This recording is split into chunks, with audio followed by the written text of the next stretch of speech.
Welcome back, everybody. And today, I've got a very special guest. This is Professor Dave. Professor Dave, thanks a lot for coming on. Thanks for having me. Hey, I really appreciate what you do and everything you talk about on your channel, folks. If you've not ever heard of Professor Dave, I will put a link to his channel on here. It's a great channel. It's very educational and very informative. He literally talks about everything. Probably one of my favorite things you do is talk about flat Earth, but It's a hot issue right now. I just posted a debate. I saw that. I watched it. I watched Yeah, it. I love it. I people I are had digging a it. I had in one of my earlier videos, I had done a plea. I have an answer to how we can fix this. I had made a video where I made a personal plea to Jeff Bezos and to Elon Musk to send up one of these guys into outer space to show them, that it is Wouldn't a work. sphere. I know, right? Yeah, they would still not believe it. Well, that person would be labeled controlled opposition, and then they Right. would cast them out of the community and then pick another hero to believe in. Exactly. Yeah, We're just people are gullible, I guess, and that's kind of yeah. what I wanted. I wanted to talk about today is how gullible we've become. I'll be 50 in August, so I grew up in a time in the 80s where television was full of people like Jerry Springer, and you had all kinds of psychics, and all these things were brought to us on television. And and initially at first it was for entertainment purposes. We weren't to take these people seriously. uh but now with YouTube and all these blogs and all the places to get information, people fall for the most simplest of things. And one of the things, especially during the last 2 years, that I've really noticed, especially in social media and amongst my own friends, is this disbelief in modern medicine and science, that so many people are turning away and relying on holistic healthcare or homeopathic healthcare. And I just using common sense. A friend of mine, I played hockey for 16 years, and I've had 14 concussions and 3 skull fractures, and suffer from migraines. Working closely with my neurologist, you know, we have steered me off of any kind of like psychotropic, pharmaceutical medicines, and have really just focused on diet. But this has been a long time ago. This wasn't anything new. So, like I said, working with my doctor, working with my neurologist, we found that a lot of the reasons why I was still having migraines was due to my diet. I was eating too much sugary drinks and garbage and snacks and stuff like that. But then about a year and a half ago, a friend suggested that I go uh, to a Reiki healer. That probably was just all my stuff was out of alignment. And I thought, you know what, just to humor them, I'm going to do it. And if I haven't tried it, how can I knock it, right? So I went to this Reiki You healer. can knock it And without trying it, but uh, continue. but you know what I mean? Like, Yeah. I was raised, you're Italian, I'm Italian. My Mary Carfagna would go, how do you know you don't like it if you don't try it? Right. So Hmm. I was like, I can promise you I don't like liver and onions. But Yeah. anyway, so just going in to the store, it was one of these, and here I kind of have an image of one of these things where like it's full of magic crystals, and they've got all these, just piles and boxes of things. And the first thing that came to my mind just being in that store was, if all these stones have all this energy, and power, them being close to each other, wouldn't they cancel each other out? Or just me walking into the store, wouldn't it either heal me instantly, or would it just destroy me, and tear me into a Yeah, all million those different part? thousands of crystals, yeah. Well, you Yeah, you didn't perform the right ritual, right? It has to go along with some kind of, no, but that's yeah. obviously, the much more important question would be if any of those things actually did anything, why can't that be substantiated empirically, and why isn't science studying it? I think would be the more Exactly. important question. Yeah. And that's why I love, and folks, I'll put a link. Dave has a wonderful video where he talks about this and explains what energy means, and that it's you break it all down very scientifically. The quantum mysticism debunk, I think you're talking Oh about. my God, yes. But I Yeah. love that. I love that. And it's sad. And it's sad. And what frustrates me and what makes me want to do a video like this and reach out to you is that there used to be a time in our country where the Federal Trade Commission used to protect us from this kind of nonsense. And I don't know if there's just so much of it that they don't have time, but Yeah. It's really astounding when you think about it, the complete lack of regulation. I mean, the reason that it's not regulated is because it's not medicine, right? There are regulatory bodies in place for medicine, for things that are actually, substantiated. So if something so frivolous isn't regulated because it's not medicine, it's not anything. But then because it's not regulated for that reason, people like these, charlatans can run amok with their claims. And I agree. I mean, I don't know how it would work, but I think that you shouldn't be able to just lie that much, that blatantly to people, to consumers. I think that should be illegal in some way. I mean, obviously, you can sell crystals, and you can go, "Hey, do you want to buy this crystal? Look how nice it is." And someone can go, "I really like that. That looks so neat, and I'm going to buy that." And there's nothing wrong with that.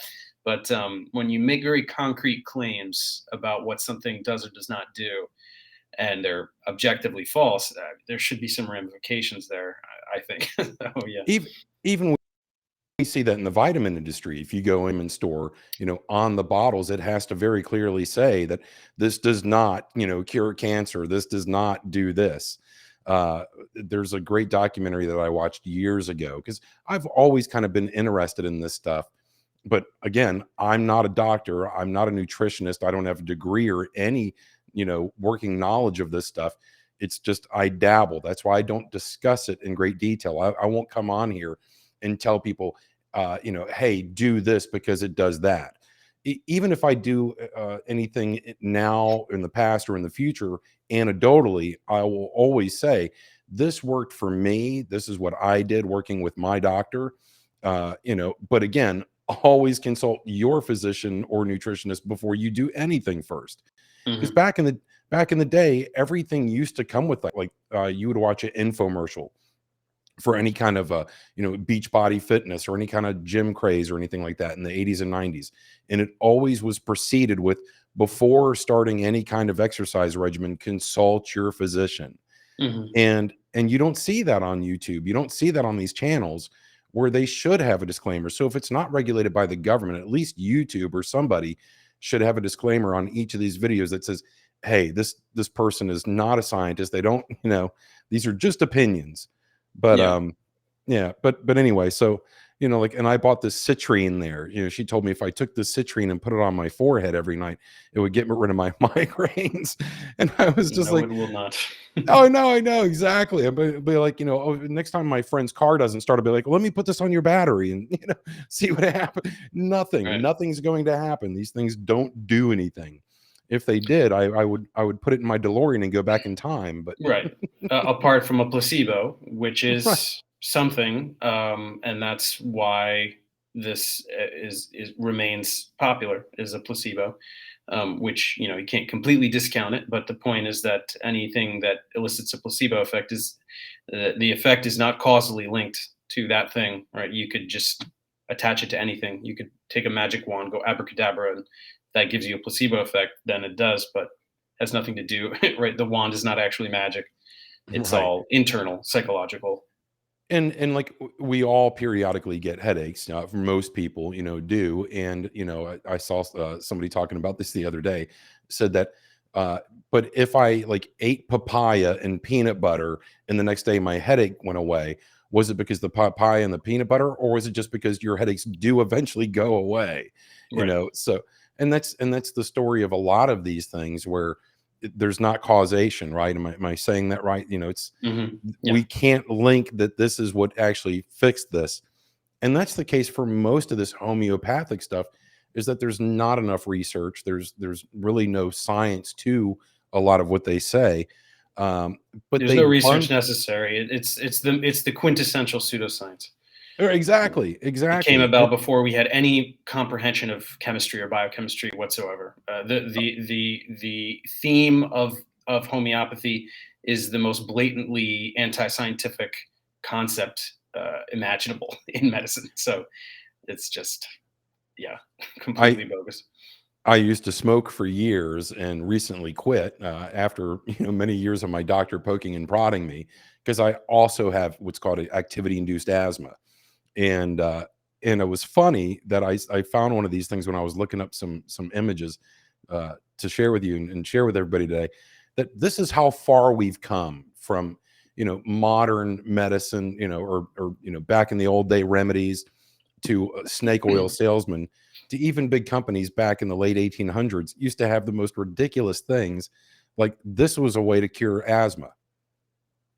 Oh no, I'm sorry, that's tapeworms.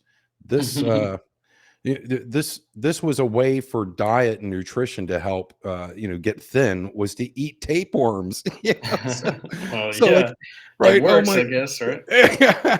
But probably back then they didn't sell you the antidote on how to get rid of the tapeworms after you got Mhm. to the weight you wanted to be. But this is the one that I thought was the funniest, was this is cigarettes that cure cancer or cure asthma. So you it just Yeah. we've come a long way from back in the day, from where these people, I mean, God, we used to put cocaine in everything back in the day. Yeah, I mean, this predates all regulatory bodies. Of course, we Ex don't want to be ex too hard on ourselves back then, just because, all of this science was in its infancy. So, yeah, definitely, you can go back to the late 19th and early 20th century and criticize the hell out of medical Oh, yeah. research with justification. Well, But the science was in its infancy. It's nothing like it is now. It's completely unrecognizable. So that attitude towards today's medicine is no longer valid. and that's the problem, right? Because back then we didn't have Google, we didn't have, WebMD, we didn't have all the information at our fingertips. They didn't have Britannica back then, probably. So, Mhm. Well, we a lot also of, more importantly didn't have clinical trials, and we didn't rigorously test everything, right? It wasn't yeah. until the 1940s with some sulfa drugs. Somebody took an early antibiotic and made a formulation out of it using diethylene glycol, and didn't realize that was toxic, and something like 100 people died from it, and that was the event that caused FDR to make the FDA. And so, yeah, somebody screwed up and people died, and so now there's the FDA, right? We have to rigorously test everything, very thoroughly, if in order for it to be allowed on the market. So that's why, you go back way earlier, yeah, you've got people using cocaine and heroin and stuff as and drugs, and And and if you had an injury like back in the day, they would just cut your leg off or whatever. Sure. Yeah. Prior to antibiotics, any large wound was likely a death sentence. That's the pretty crazy thing when you think about it. Yeah. I had a ACL MCL tear in my left knee a long time ago playing hockey, and I thank God, if this had been in the 1700s, if hockey had been around, they would have just cut my leg off. So Yeah. I am grateful that we have science and modern medicine and Yeah. technology now Yeah. to help Antibiotics in us. particular, surgery, all Yes. that. I mean, it's just unfathomable what went on prior to that. Yeah. And there are a lot of people out there, and I don't want to get into like a bashing, and and because I'm going to put on here at the end, I'm going to add some links. I found some great websites that kind of tell you the people not to listen to, so it kind of gives you a breakdown on who they are and why you shouldn't listen to them, because there's so many chiropractors out there that are on YouTube that are professing to be doctors, but they don't let you know that they're a chiropractor. And like I said, I'd worked with a person in the past who told me he was a holistic healthcare provider, and come to find out he was just a massage therapist. So it's like, Yeah. you know, your background and information on certain things doesn't mean that you are an expert in other things. And I try to stay in my lane as much as possible. Whenever I talk about politics or things like that, I only talk about my level of knowledge as to what I know. And even then, it's really just my opinion. I'm just giving my suggestions on things.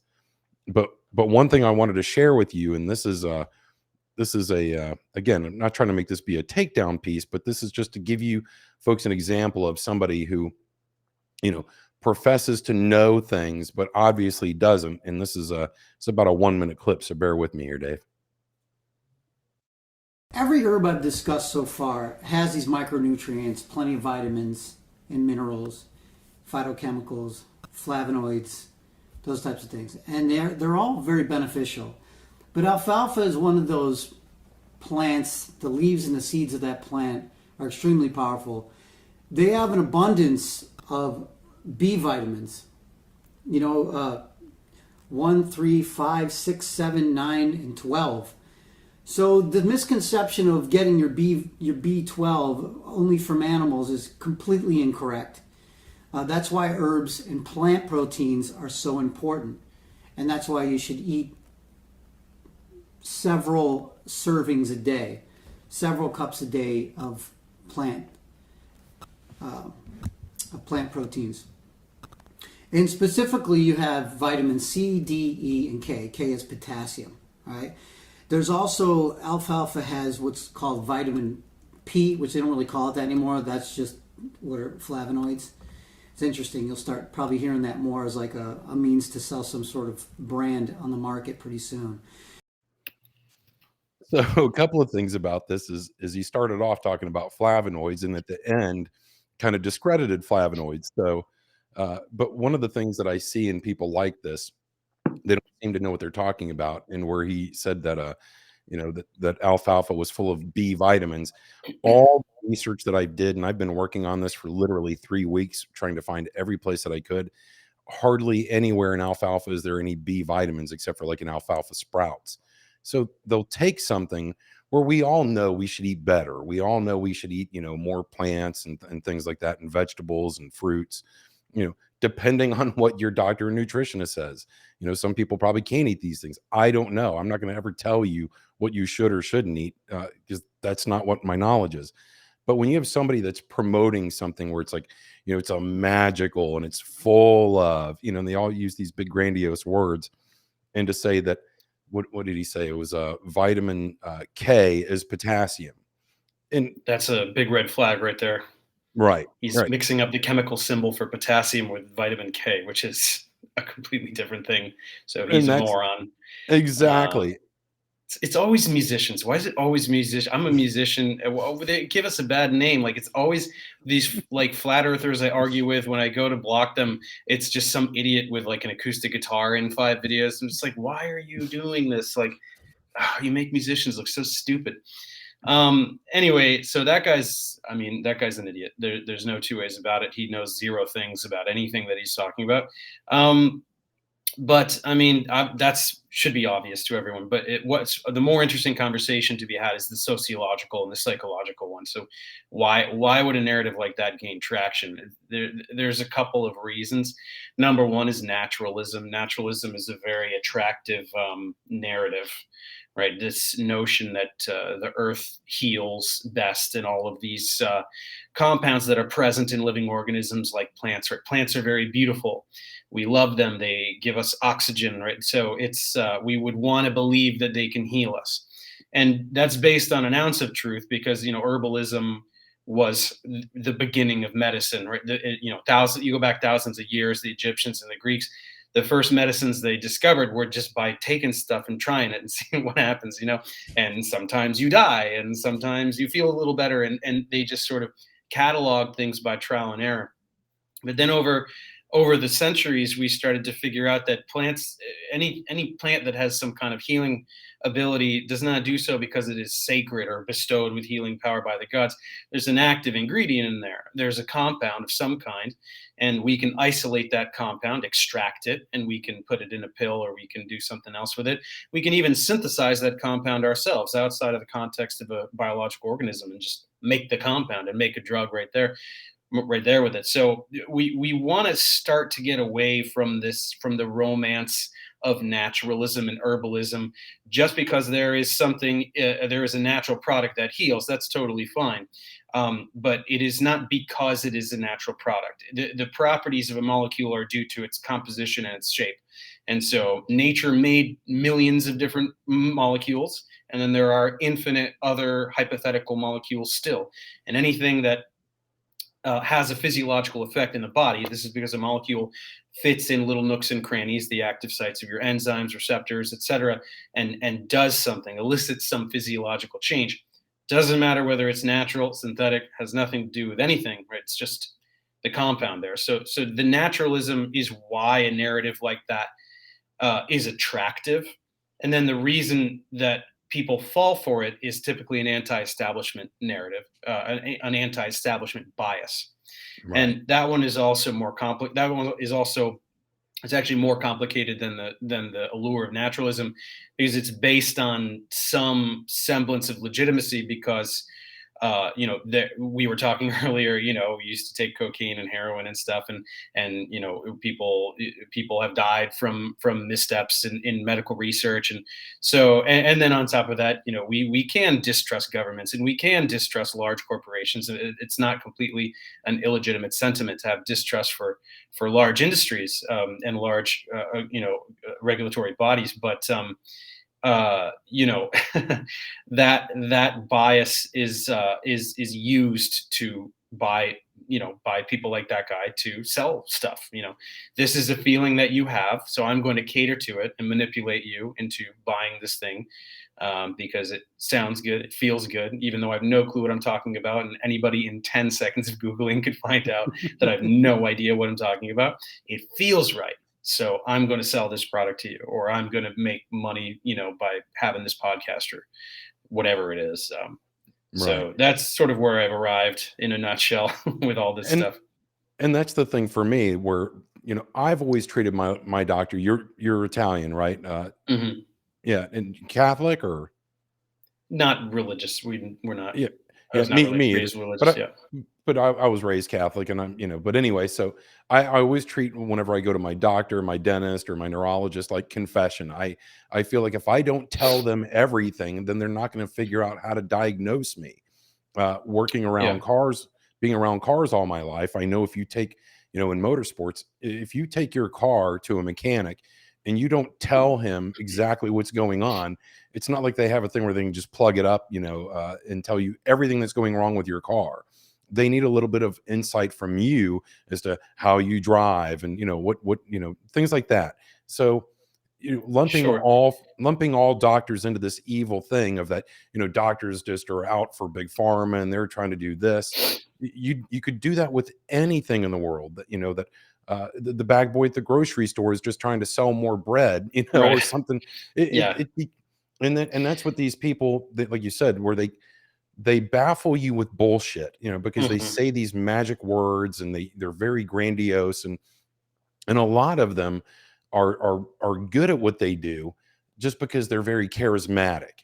And I liken these people to the old oh televangelists back in the 80s on television. It'd be like, if you touch your hand on the screen, I will free you of lupus. Like, wow, that's amazing. Yeah. Not much different. Take this pill and you'll have whatever. But I Yeah, mean, to go back what you're exactly. saying about doctors, I think a lot of people that fall for this have had a bad experience with the medical establishment, which happens. I mean, there are bad doctors, and even if it's a good doctor, doctors make mistakes because they're humans, right? And so you should, in general, trust doctors. But there's nothing wrong with getting a second opinion. In fact, you often should, because hospitals are profit driven, and so it is conceivable that something a hospital tells you, or a recommendation a hospital tells you, may not be 100% aligned with your best interests. It's possible. A doctor could make a mistake, right? I mean, it's just that people don't like uncertainty, so they don't like science which is comprised of fallible human people. So they opt for, they want something magical and infallible, which they think is nature. And anyone who sells them that story, don't worry, mother nature is perfect, or god, or whatever, something infinitely wise and omnipotent is going to take care of you, and everything's going to be okay. It's a really infantile narrative. So I agree that the medical establishment is not perfect, and we could talk all day about the mess of health insurance, and we could even talk about the unethical things that big pharma does, which, by the way, are never the things that people ascribe to them. All of the talking points against big pharma are completely irrelevant, but they do unethical things, and we could talk about those too. But these are the faults of an industry, and we should never misplace criticism of an industry onto the science itself. the drugs that work to cure you work because of science, not because industry throws a bunch of money at, right? Industries can't rewrite the laws of physics. They can't change how chemistry works, right? What a disease is on the molecular level, what a cure looks like on the molecular level. These are out. This is out of our hands, right? So the science should be held above everything else. Then we need to look at the industries and we need to police them and look at hospitals, look at insurance companies, and see what they're doing. And if they're doing something unethical, which oftentimes they are, we should talk about that and we should formulate a strategy to combat that. But that should never lapse over onto a distrust of science itself and what molecules do, what the human body is, etc. So You had a great video where you talk about bear and how bear medicine in Germany got started, mhm. and how they used to synthesize, what they essentially, what it was to talk about where we kind of got medicine today. And one of the things that I see in a lot of these people is they talk about the evils of synthesized medicine, the things that, the pills that you get from your doctor, that a lot of them will say you go to the doctor and he's just going to give you a pill. And it's like, yeah, but that pill came from something, and it came from compounds in plants, right? Just like back in the Yeah. day when Bayer was creating medicine. So even if you do what these people say and you buy their herbs and take it home and put it, crush it up and put it into a tincture, aren't you synthesizing something? Well, no, if you're just extracting something from a plant, you're not synthesizing anything. But the point is that who cares? It doesn't Right. matter, right? If you're taking, salicylin or salicylic acid or some, well, actually, salicylic acid is synthetic. That was the very first, very very easy. I used to have my students do the aspirin synthesis in the lab. It's like the easiest synthesis imaginable. But the point is that it doesn't matter, right? It doesn't matter whether humans manipulate. Nature is synthesizing molecules too, right? Right. Nature, every single plant, animal, whatever it is, all of those compounds in there are biosynthetic pathways. There are enzymes inside that organism that are building those molecules. And the point is that a molecule is just some atoms arranged in a particular way. So that molecule is that molecule. Whether we make it, nature makes it, doesn't matter. So people who are skeptical of pills, I mean, a pill is just a delivery system for a compound, right? This is something that we learned at the end of the 19th century, is that actually quinine is a great example. So quinine is a compound that was found to have anti-malarial properties. So in the 19th century, malaria was a huge problem. Still is a big problem in some areas of the world, but back then was a global, enormous problem.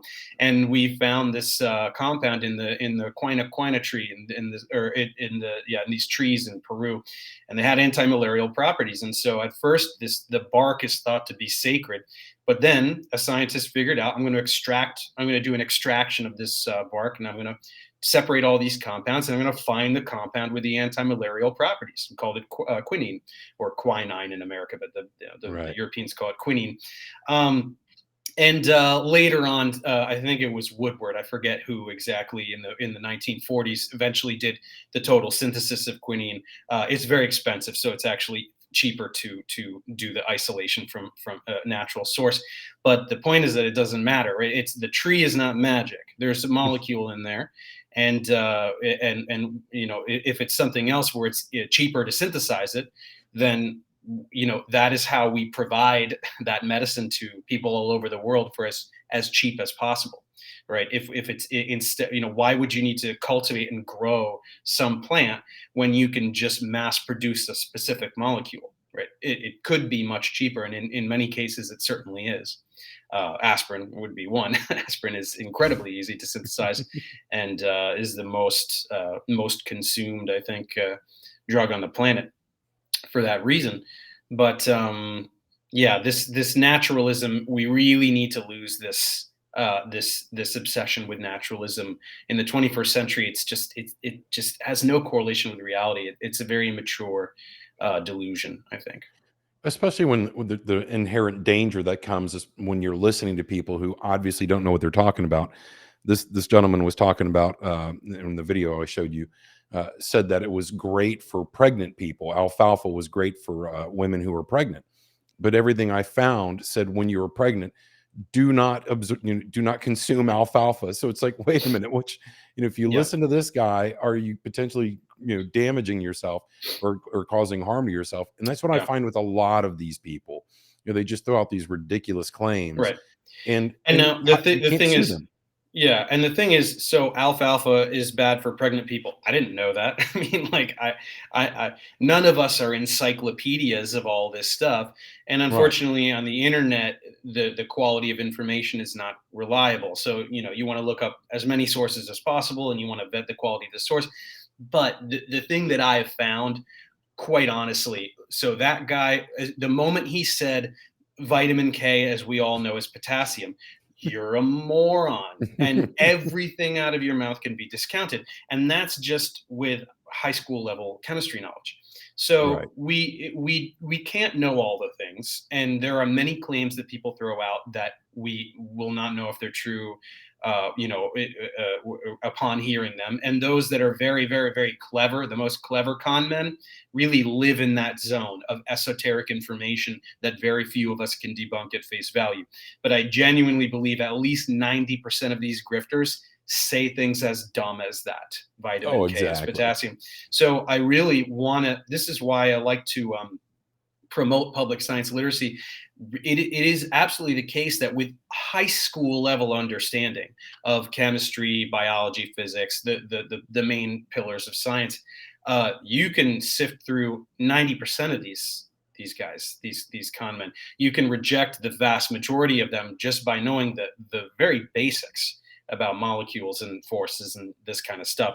Then, unfortunately, there's always going to be that last sliver left where if they're really smart, oh, that sounds fishy, but I'm not sure. Maybe I'll check. And then you open yourself up to the world of propaganda on the internet, and then you have different narratives, and then it's more complicated. And I have a lot more sympathy for people who, who do genuinely look into this stuff and find lots of conflicting information, some of which is misinformation or disinformation, I should say, that is very cleverly disguised as legitimate misinformation. You have fake journal articles, you have journals that are not peer reviewed, that exist specifically for the purpose of making bad science look like real science.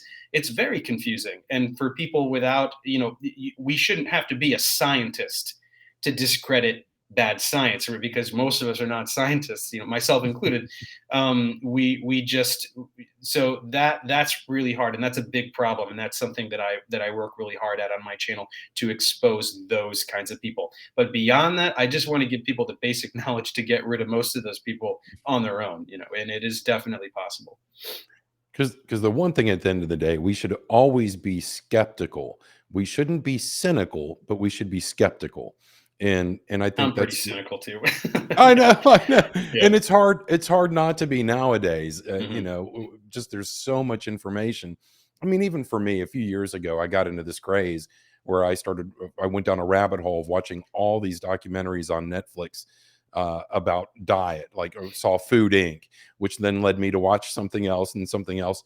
And at the end of the day, I was like, oh my God, I don't even know what to eat anymore. This one says eat grapefruit. This one says don't eat grapefruit because it'll destroy the enamel on your teeth. And I'm like, so, and I think that's where most of us are, most people just want to be spoon fed. This is what you need to do. And this is how it'll help or hurt you. But that's not how we evolve as humans. We just have to do trial and error. Almost everything we've ever done has been trial and error. That's kind of what science is, right? Yeah. We constantly try to test and prove things. But again, luckily, how much you do or don't eat grapefruit probably is not going to have an enormous impact on your health. But it's more this addiction to wokeness that these documentaries provide, is this feeling of like because I watched this hour documentary, I'm not going to fall for big pharma. I'm not going to fall for blah, blah, blah. When it's like, look, somebody just made a crappy documentary and is lying to you. Did you think of that possibility as well? I mean, there's so many that are like that. Yeah. For profit, you can do a documentary on anything. You can make a movie about anything, and people are just starving for entertainment. So, and that's the thing. I think, somebody was on Joe Rogan's show not too long ago. It was one of his buddies from Australia who's a journalist, and they started to have this conversation about dabbling. And they never got to finish. The guy never got to finish his point. but he was talking about a lot of things, you know, like mysticism and a lot of these things, how it's even dangerous just to dabble. So even if you're looking at a lot of this stuff for entertainment purposes, that can be unhealthy because now it's in your head. Now you've got all this garbage that you've got to sift through versus if you work closely with your doctor, if you go out and find a nutrition who has actually an actual degree or background. I don't know if this is something that's real or not, but to Sure. have Yeah, you can a be a degree, nutritionist. yeah, you know, that's who you should be going to. So not to your, you know, your cousin Ned or, you know, Uncle Joe. You know, my uncle when I was a kid told me, and they grew up in the hills of Kentucky, told me if I wanted to grow a beard, the best way to grow a beard, and I think I was like 12. He was like, if you go out back and rub some chicken shit on your face, that'll help grow a beard. Yeah, and they were just doing that to be silly, right? So Right, right. but you go into all these old world kind of jokes and stuff. And I remember as a kid growing up, my mom used to keep an aloe plant in the kitchen, you know, and if you got a burn or a bee sting or something like that, she'd cut it and rub the aloe on there. And this was in the 70s, but now we have neosporin. So I don't have to have all these plants around my house. Hmm. When I have neosporin, that'll sit in a drawer for a couple of Yes. years. So Yes, we have one-upped nature. Anyone who's in denial about this fact, I'm sorry. We do chemistry better than nature does. Wait a Um, minute, Professor Dave. Are you telling me that Mother Nature does not exist? Are you going to tell me next that Santa Claus isn't real? Obviously, I'm speaking figuratively, but nature is blind, and we have very sophisticated synthetic techniques and sentience to make any compound we want, and improve on the big advancement in antibiotics was to begin generating semi-synthetic antibiotics. Right, antibiotics are natural, penicillins are natural, and we take cephalosporins, we take these structures and we modify them to make them thousands of times better.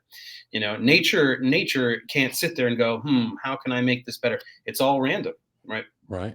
But we can think and do things on purpose, and so make it into a cream instead of rubbing a leaf on that, as you were saying, these it's better. So yeah.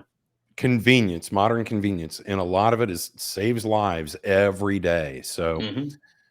listen, it's just funny. I did see a quote that I thought was pretty interesting where it said, what used to be fraud is now alternative health. And that's just really it. So hopefully things start changing in the next few years. Hopefully Congress and Senate, or legislators, can change these things. That's I'm always trying to look for an answer in my shows or a solution.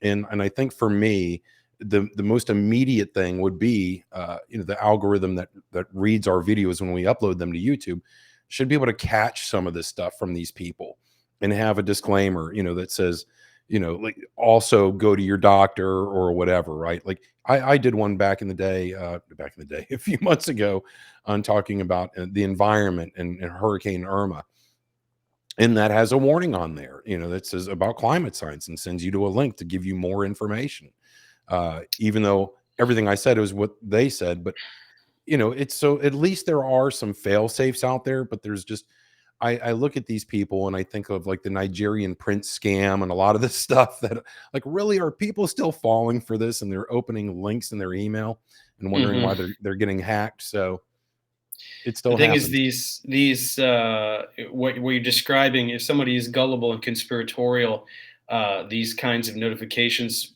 tend to have an adverse effect, right? They'll think Google is the government, or whatever the overarching authority. To them, the government and the private sector may as well be the same thing, right? It's just the man. It's just generally the man.